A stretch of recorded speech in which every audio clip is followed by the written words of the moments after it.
Thank you again, Robert Reed, Exposure Biz Online. So I named this one "Fishing the Remix" because I feel like on the video that I did previously, where I don't know if you saw it, but I was talking about, are you fishing where the fish are? And I feel like it's kind of like left the people who were listening to it maybe at a loss. Okay, I'm fishing where the fish are, then what next? And so a lot of you companies that are on Facebook or that are on using social media, you might be fishing where the fish are, but then your next question is like, why aren't the fish biting? You know, why am I fishing and I'm sitting here, nothing's pulling on my rod, I'm not getting anything, any action, there's no kind of buzz, there's no ripples in the water, there's nothing. Why is this not happening? So that's going to be the next valid question once you identify where you need to be at and where you need to be fishing at. And that question is easily answered.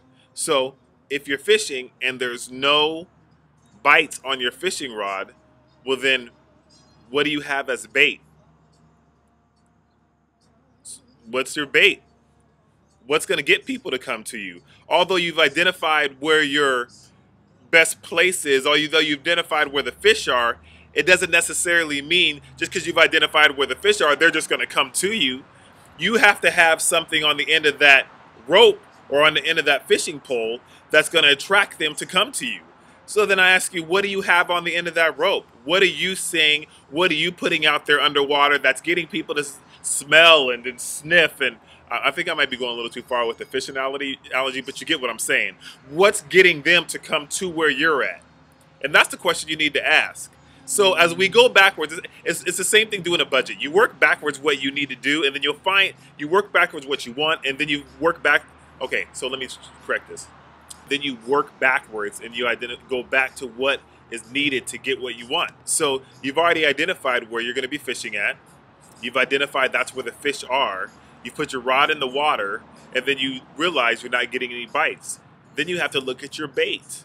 And so I ask you, when you're on Facebook and you're on social media and you have some type of presence there, what type of bait are you offering?